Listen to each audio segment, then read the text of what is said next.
Hello everybody, welcome back to Moneyball. How are you all doing? I hope you're doing well. I absolutely love this series and I absolutely love everybody that watches it. You're all absolutely fantastic. Not only just the likes and the subscriptions, all that kind of stuff, the comments, everything's just brilliant. Some of you love to just tell me that you like what we're doing, you're trying it yourself. Some people like to tell me what we can do to make it better. Everything's just brilliant. You're the best audience, the best community I've seen on FM. It is brilliant to have you all with me on this journey. So, and you know, as we continue our journey, Pep Guardiola still hates us for no reason. I can't work out why, but there is that. Doesn't like our tactics apparently or something like that. So since last episode, we've had an indifferent run, I would have to say. And the reason I say that is there are some games that we played where I thought, okay, like we played Burnley, beat Burnley, thought, right, here we go. We beat Burnley, we're going to go on a run. Nice, easy game against Villa at home next. We'll have that loss. And you're like, what's going on here? And then we drew 4-4 to Newcastle, which was an unbelievable game, by the way. Did we score the last goal? I think we did. Oh, no, we conceded the last goal. They beat Reading 5-1, Reading are rock bottom of the league, like they're gone. And then we had 2 back-to-back defeats away from home. So we go into today's episode and, you know, 2 defeats here could put us right in the mix for relegation. So we'll see how things go. But if you think about, we bought players from, I think, was it 14th to 12th? I think was what we looked at. So you could say that we're exactly where we not intended to be. We'd like to do better than that. But the players we recruited, you know, managed to finish in these areas. So as long as we finished here, that wouldn't be the end of the world. I think next season, if we finish between 14th and 12th, I would probably target these positions here, go 7th, 6th, and 5th. And because we can always target that and go a little bit below if we have to, but I want to try and aim for a bit higher for the players next year. I don't want to target for 10th, 9th, and 8th. I think we target here, and we'd probably get, if we did well, we'd get closer. We'd probably target that again for the second season in a row. So I think for the next 2 seasons, as long as we stay up, we'll be targeting 7th, 6th, and 5th. Probably 2 years of targeting that, and hopefully by that point we're in there, and then we aim for top 4 and top 3 maybe. So there we go. So that's what the current situation is. West Ham are top of the league. I just noticed that. What is going on here? Recent away defeats though. John Lumley was actually out injured, so Jed still went in and was, you know, awful. So there's that. Josh Coyday's got a virus, so he's going to come out. That means Owen Dale goes to the bench. Oh, okay. A couple of players. One big piece of news I just completely forgot to mention to you. I did request to the board to give us more money to spend, and guess what? They did it. They gave us some money to spend. I don't believe it. So we've now got 7.78 million with nearly. I don't know how much wages actually is because we've got 2 players leaving. So we've got Matt Clark, who's going to be leaving for £3.5 million to Norwich. That's pretty good, and he's on 10 grand a week. Then you've got Admore, who's leaving for, how much is he going for? 2.5 million. He's on 13 grand a week. And then Van der Bruggen's going to be gone 32 grand a week, and hopefully he's going to be gone for 2.9 million. So today's episode's interesting. I think that we're going to play the 2 games, but there's going to be might be a slightly longer episode because we're going to look at some players as well. So I think we'll do that first. We'll look at the players first. So the first thing that we need to look at in the squad is left back, because Theo has come in and he's been absolutely dreadful. He's by far the worst player in the league, worst player in the team. There are other players in and around him for average ratings, but as you can see here, Bradley Dagenham and Dell have only played, you know, hardly any games between them. But Theo is the only starting player. The next starting player on the similar match rating to him is probably Payero on a 6.69. So I think looking at this, left back is a definite need for us. So that's the first thing I looked at. And just off camera, I did start to look at a few players. So looking at our stats that we have for wing back, I just took some of the more notable ones that we need and crosses to the far post. I want to make sure we're as good against that as we possibly can. So headers on ratio, I made sure I left that in. Cross completion, I want them to be able to be dangerous with the ball, and dribbles per 90. I just put some like generic low level stats on to then see what we can find in the search bar in the scouting center. So Lert Pakrada is somebody we tried to sign in the summer, couldn't because he couldn't, and we couldn't because he couldn't get a work permit. And I'm thinking we go for him again. He's 29 years old. He's not the kind of player you would normally sign in an ordinary like series and save, but that's 2 summers in a row he's come out as one of the top performing players for our position. So we're going to go for him again and hope that he gets one this time. Okay, Yannick Dem is another one that we're going to look at because he's got dribbles per 90. We need 1.59. He's got 1.28. Cross completion, we need 24%. He's got 35. How many appearances has he actually got? Let's double check that. 7 starts. Right, that's not the end of the world. It's okay. He plays in, what league are they in? Bundesliga 2, so the championship in Germany. Assists per 90, we need 0.13. So he's pretty high on these. In fact, let's switch this then to the championship one we were looking at. The dribbles per 90 is a bit low now. Cross completion is still very high. Chances created per 90, 0.36 we need. So he's a bit lower on that. Tackle 1 ratio is 78. He's got 84. So he's quite good. He's probably slightly better than Remy Vita. Just adjusted the settings a little bit here. We're going to go dribbles per 90 to 2, cross completions to 20, headers 170, appearances 7 minimum, and then tackle completion ratio is 70%. Now, that gives us some interesting players here. Let's go through this list and see what we can find. There's a lot of players that fit these criteria. The problem we've got with them is that none of them play at a good level. So you're really taking a chance. I mean, like Norwegian second division. Okay, outside the box player here. So Aaron Donham, he plays in the Belgian Pro League. We seem to be getting a lot of players from there. Now, I took out left back and I just put left footed. So they could be a winger, right? And we did say that we can take an attacking left back. That's the more attacking side. So I decided that there might be like the odd central fielder or winger. And he's not made a load of starts. So it's a case of like, I'll probably scout him and wait a few more weeks, see if he can get a few more appearances in. But if you take into account dribbles per 90 is going to be high percent on the wing, cross completion is very good, obviously. Chance creation and all that kind of stuff. But headers 1 ratio for a winger, like we need 78%, he's on 77. This is for a wing back. Gee, that's the championship. Let me get back to the Premier League one. So headers 1 ratio, we need 74%, and he's on, 77? So he's above that. Tackles per game, we need 1.75. He's a little lower on that, even though but then again, he's a winger. And 80% win ratio, 81% is what we need. So, you know, it's not looking too bad, is it? Like, so that's definitely going to be a signing for somebody that is almost definitely just a winger, and he's on the right side as well, apparently. So it's going to be. Why is he worth so much money, though? Now, this would be a massive wild card player. Leandro Galli. Now, he plays in the Serie C, which is the Italian third division, but he has got pretty good stats this season. And his dribbles per game is good. Headers on ratio is not too bad. Tackle ratio is not too bad. He's made a lot of appearances. He actually fits a lot of what we're looking to do. So I'm going to scout him and just see if he's at least got a bit of pace or something about him.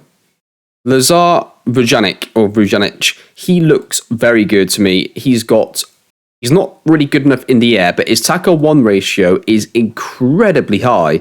I think he's a central midfield player.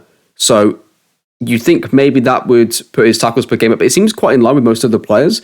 He plays in what league? Is it the Serbian First Division? I think it is. Croatian First Division. So I'm going to shortlist him, and I'm going to scout. I'm not going to put an offer on him because it says unknown for value, so we could be way out of whack. So let's just get him scouted for, let's go a month for him. But he's going to be, I'm definitely going to sign him, I think, because he looks exactly what we're looking for. I'd like to sign the guy from the Belgian Pro League and him as our 2 left backs, and I would then consider selling Theo if people want him for this much money, because if we can sell him for anything like that and get that wages off the wage bill, like he is not worth that, what he's given us stats-wise, right? He's terrible, in fact. So that's what I'm going to look to do. I do think there is something weird about the complete wing-back role, I think, at times, where, I don't know, for my tactics that I create, that role seems to get hammered a lot, and I don't know what it is in the calculation, but something makes it score a little lower, but his stats are like, even factoring that in, it's still too bad for us. That's good though. I've got 2 left backs there. Now, the other thing I'm looking at then is if you had to pick this squad here and you said that, okay, Jack, we got what? Let's say we have money to bring in 2, maybe 3 first team players. What would you do here position wise? I think left back should be just a non-starter. Strikers, we've got a lot of them, but none of them are really that effective. So there's that, and I think probably a winger. Those are the 3 things I think we need the most. But we have also sold a centre back. So we've got nobody on loan right this second. This is the other thing I was thinking about. When it gets to January, we can see what clubs will let their players go on loan. And we could potentially loan one of those players, one of those positions. So I think 4 players, left back, centre back, winger, striker, central midfield, Piero. I mean, I love 11 players, but if I had to bring it down to just 2 or 3, left back, I'd probably say striker before winger. We could also sell a load of these players and see what we can generate funds. Ideally, we could, if we factor in selling some more players as well. I want a left back, I want a centre back, I want a striker, I want a winger, and one box-to-box central field player to sort of push Piero for a place, because we've got multiple players that can play like the CDM role. So that's sort of what I'd like to do, but it sort of goes in that order. I think left back's the most essential. Then I'm going to say striker. Then I'm going to say winger. Then I'm going to say I'll probably go central fielder next, because Ryan Yates or somebody else could play centre back. And then I'll probably go centre back last. That's probably what I'm thinking. I think we could probably get away with just using 3 centre backs And if we get like a load of injuries there at some point, that's part of rolling the dice. You can't have 22 first-team players for the standard that we're looking for. So we have to cut a corner somewhere. So that's probably what I would look to do. But that's going to do it. That's going to sort of conclude what we're looking at there. I think left back was definitely good things to look at. Let's have a look at wingers. Let's have a look at wingers before we stop, because that's something that I think we desperately need. Let's have a look at wingers and strikers while we're here, and we'll turn this like a sort of transfer episode a little bit as well. Right, so a funny story. I was talking through all of my transfers, all the bits and pieces. I was going through everything for you. I didn't hit record, so apologies for that. So you've sort of seen me already put a couple of offers out on a couple of players, but only strikers, not even got to wingers or anything yet. So what I did first is to go back just a step, there was only 2 players that came up on the list first when I put all the stats in that we need. And Juan Manuel Cruz here came up, and I hadn't seen him before. He's 24 years old. He's obviously not a new gen. And he's Argentinian. He's worth quite a lot of money. And I was thinking, I don't really remember ever seeing this guy before, like ever in FM. So I just had a look, and he starts off in Argentina. Now, I'm assuming then, I would wager that he only appears if you load Argentina as a league, or you select load all players from Argentina, right? So he looks very good. And our stats, if we look at the stats that we've got for him, the ones that are like total offsides, total goals, we can ignore those because obviously we're not at the end of the season. But if we look at goals per 90, we're looking for 0.38. He has 0.75. Shots on target percentage, we're looking for 51%. He's got 55. So that's pretty good. He's got 15 appearances, so he's starting a lot of games. He's playing in I think it's Croatian. Yeah, the Croatian First Division, which I also have loaded, which is good. So he's playing in all these games. He's got across the board pretty good stats. Now, if I was to look at him there and he's 6 foot and he's pretty good in the air, I'm going to wager that he's going to be our like Ben Diaz replacement as the left striker, as the bigger striker in the partnership, right? So he looks absolutely fantastic. Now, it was only him and one other player that showed up. So I thought, okay, I'll drop some of the stats. Let's tweak a few things and see who else comes up.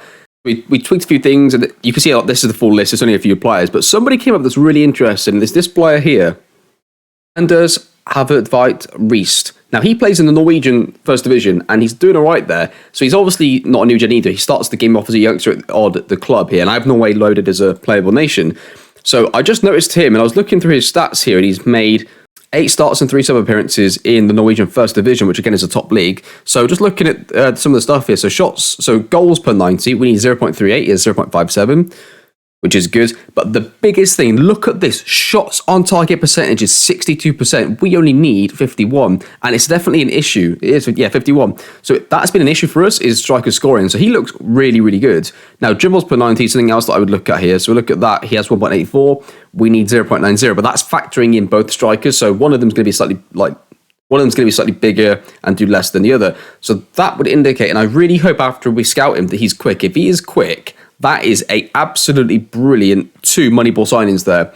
Like 2 players in slightly obscure divisions that I just don't think would come up and you would look for. You would normally look somewhere else, I think, for them. So that's just brilliant. I'm so pleased with these 2 signings. I think that's probably solved our striker issue, especially if he's quick. If he's not quick, I mean, we've probably got a replacement for Diaz, which is great, but it probably leaves us with just Carlin Grant as our only like in-behind striker, which is going to be a slight issue because I think Fran Navarro is just not effective enough. But in any case, I think that's 2 brilliant strikers for us to sign, and they shouldn't cost us too much up front. We could probably get them both, and if we do get them both, I'll probably sell another striker to try and offset the cost a little bit, but we could probably sign 2 and not have to, not sign somebody else that we were planning to in a different position. So yeah, really good start for us for strikers, and I'm going to now look at wingers and see who we can get there. The first player that stands out is this top player, Yusuf Ibrahim. Now, he's only played 21 times as a sub every time, but his dribbles per game is 3.70. He plays in the Norwegian second division, so there's a lot of things potentially wrong with his stats here, but his contract is up. So I think based on the fact that, he's got really good dribbles per game, his chances created per 90 is pretty good. Like, he fits a lot of our boxes, even though he's made no start. So I'm going to sign him on a free transfer because like those stats indicate he's worth it's not really risk, is it? That's the whole point of it. So we'll offer him a contract. Ari has got some decent stats, but he's not really started any games. I'm going to shortlist him. I'm not even going to scout him. I'm just going to shortlist him and see if he gets more starts because he's playing in the Belgian Pro League. And not many players have actually come up here. I'm just going to tweak some of the stats here and see if anybody else comes up after we take some down. This wouldn't be for winger, this would be for fullback. I just noticed Petar Bokaj here. He actually just appeared on this list. And he's actually got quite a few good stats. He creates a lot of chances. His dribbles per game is extremely good. And he's not too bad defensively. Like, his tackle one ratio is extremely good. He doesn't make too many tackles per game, but his tackle win ratio is excellent. And he's pretty good in the air. So I'm going to shortlist him as a potential left back option, actually. Christian Sousa here looks pretty good as a winger. The only problem with him, he plays in the Swiss second division, which again this could mean absolutely nothing. So we'll shortlist him. I don't know if I'll scout him yet. He'll be like one of our options if we don't get some of our other targets. Here to look at is Jadas. Jadas has got dribbles per game is 2.5. Now I'm only looking for. I've got the striker one up here. Let's change that to winger. We need 2.44. He has 2.59, so he's just above that. Cross completion, we need 20.33. He's got 40. Chances created per 90 is 0.16. He's way ahead on that. Plays in the Portuguese Premier League, so this is a good enough standard for us to factor all this in. Assist per 90 is very good. XG is good. Everything he's got is extremely good. Even shot accuracy isn't too bad. So header one ratio is even not too bad. He looks really good. How much is he worth? Oh, we're not really too sure, are we? Let's get a scout on him. I don't remember ever seeing him before. So this is another good player that I have no idea about. Is he right foot? Oh no, Jack, no, right, fuck's sake. He's left-footed. Maybe he's a left back then. Fuck's sake, I need to put this in. Theo, he looks okay. He plays in the French second division. His dribbles per game, we need. It's probably 2.44, so he's like above that. Cross completion 20, he's got 27, so he looks quite good. I'm going to scout him. I remember seeing him briefly before in FM. I can't remember what save it was in, or even if it was this FM, but assign a scout to him as well. Everton Felipe. Now, this is going to be an interesting one because he did 56 starts. Bloody hell. He plays in the Brazilian league, and he seems to have got pretty good stats across the board. He's made 56 appearances already this season. So he looks pretty good, but it's the Brazilian second division, actually, is what it is. So, it's a risk. I'm going to definitely scout him and have a look at him because he's probably not going to cost too much money, but there's a player called Janderson here. Now, he's transfer listed. He's in the Brazilian first division. He made 8 starts, 7 sub appearances. Dribbles per game isn't too bad. He fits the bill across the board just. There's a couple of stats that are pretty close, but he's just about there. Like, for example, assists per 90, we're looking at 0.11, so he's right on the line there. Chances created per 90, 0.16, he's right on the line there. Dribbles per 90, 2.48, we need 2.44. Like, he's right on the line for so many of them, so that's quite interesting. Don't care about the challenges, but the headers one ratio, what's that? We need 60, so he's a bit low on that, but he's only 5'5", so that's the only concern with him, is he really is quite small. And I don't know, we could have a look. Also, he now plays in the Brazilian first division. He's got 47 starts. I don't know, I'd probably say he's probably better attacking right back than he's a right winger, but I'm going to shortlist him and scout him probably as well. I'll probably won't scout him until the back end of the window. Okay, that's going to conclude our transfers. So there's quite a few interesting players there to look at over the next few weeks. I thought I'd show it now because the scouts are all going to be watching them for at least 2 weeks, some of them for a month, so that'll be halfway through January. So I thought I'd have to start looking now, right as this episode is going out, before we then make any conclusions. I think if I do look at a centre back, I'll probably do that off camera. I don't know, we'll see. We'll see how things develop. If we go into today's game then, we've got most of our players back for this. Now, one change I'm considering is Isaiah Jones, because he got a 6.5 2 games ago, then 6.3 last game. So I'm actually looking at him to potentially come out.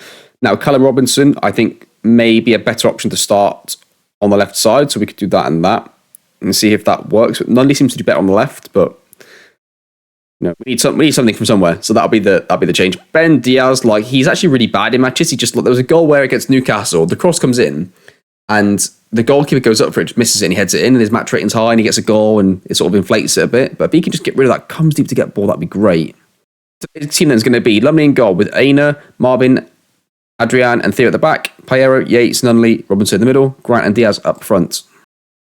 Assistant manager says nobody expects us to get results. Okay. And this is going to sound ridiculous, but I feel like we've got a better chance against these kind of teams at home. I'd rather play a top 6, top 7 side at home than I would rather play like a mid-table team away from home. So that's the other ball they're going to play it through. Aina's going to get to it. Oh, it's a bit calamitous. Aina clears it. Chilwell. I'm just going to turn this down one notch. I thought it was slow enough already, but Chilwell to Mount to Benacer, who's now going to play it back to Ben Chilwell. Tries to retain the ball off the other side pretty well. In the box, Lukaku's headed away. Can we get to Rudiger? No, we can't quite get to Rudiger. They're going to get away with this. So Chelsea's going to be there high up the looks of it. Christensen plays it still. Mounts. Rudiger. Yeah, we're getting a bit late getting the pressure on, aren't we then? Benacer's, come on, right back. Aina, come on. And Mbappe misses it. He misses it. Was whipped in to the far post. It's going to be headed towards goal. And it's in. No, Christensen. Ben Diaz misses the header. Pretty injured on the pitch now, which isn't good. Was gone up long to like, what is Diaz doing? Diaz, come on, mate, what are you doing here? Like he's running around like a headless chicken, but not in a good way. Well, I don't know if there is a good way, but like at least out of possession, do something, Ben Diaz. Do you know what I mean? Like Christ, he's going to play it into Mount to Mendy. He's now going to play this long into Chalobah. Chalobah gets it, plays it to the right hand side. All right, there left. Mbappe runs at Aina. That's not good. That is not good for us. Chelsea retain the ball. We're looking good. We're screening right in here. I like this. I like this from the left CDM. And they go in, but I don't like that from the right back, though. Oh, wow. Thank God for that. We're not critical enough. We're not positive enough. Just like the 3-line song. Ben Diaz off, and who do we throw on here?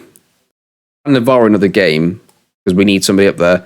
And these two are hampered by injury, so I'm going to bring on, I think, maybe Jacob Brown on the left and see how that goes. Sunday with a free kick, we're sitting far post. Head it, it's a goal! Come on! Barnsley score and equalise this 1-1. It's pretty much a corner, isn't it? I don't know how they're set up for that, but that's good for us. And he's going to have to probably come off because he's injured, but at least he scored 1-1. Like for Chelsea, Ben Chilwell's going to throw this ball into Havertz. Chelsea's going to play it straight in behind. Oh no, Lukaku's in, and it's a goal to Chelsea. I don't believe it. I thought that might be a miss because the highlight was so quick in how it developed, but it's not. It's a goal. I'm going to take off the centre back now and put on Kiros just because he's got a knock. Oh, now Yates is injured as well. Jesus. Laid it through to Rudiger. What's going on here? Big overlap from Rudiger. Go on. Play it back. Cross it. Headed away. Come on. Away it goes. Oh dear. He dribbles in.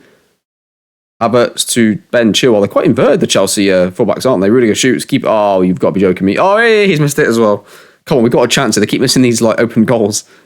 Kick for Barnes is played out to Theo. Theo dribbles with it. He's giving it away, but we're going to recover it. Cheers, Theo. Go put a blue shirt on. Useless. I'll give it to Coutinho now. Mason Mount. Christensen plays it across to Rudiger.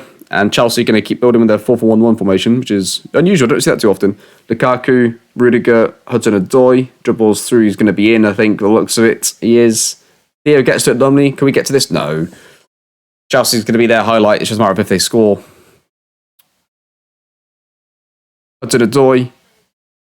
Far post. Coutinho. Keep it a good save, Lumley. Love it. Aero Pyro plays it across to Ryan Yates. Ryan Yates dribbles through, plays it to nobody. Fran Navarro, come on, Fran. He's done. I'm done with him. How many times has he done that, even on camera? Just on camera. Against Liverpool, he missed a clear one-on-one. And you can say, well, eventually he should start scoring some of those. Yeah, but he doesn't. He doesn't eventually score any of them. So, he's done. He's got to go, hasn't he? Brown wins a flick on. Don't give it to Fran. Oh, well, I'd rather go to Fran than a Chelsea player. Oh, I don't know about that, actually. Chelsea continue with the ball. Oh, it's a nothing highlight. Let's get into the game. We are 2-1, defeat to Chelsea. We'll say unlucky, boys. That was slightly disappointing. I mean, we played well. Like, we did compete against them, didn't we? Like, it was quite a competitive game. It was just a case of not quite getting the result. And then we play United away. That's not going to end well. Okay, I'll click through some days and I'll see you in a second for the United game. And welcome back. So, sad news. Our little wonder kid from Norway got his work permit rejected. Now, what I thought was I did nearly confirm it anyway and loan him out. We'll try and get it later in the year, because that has worked for me a lot where I've signed a player, they've got their work permit rejected, I've loaned them out, then while they're out on loan, you apply for it again.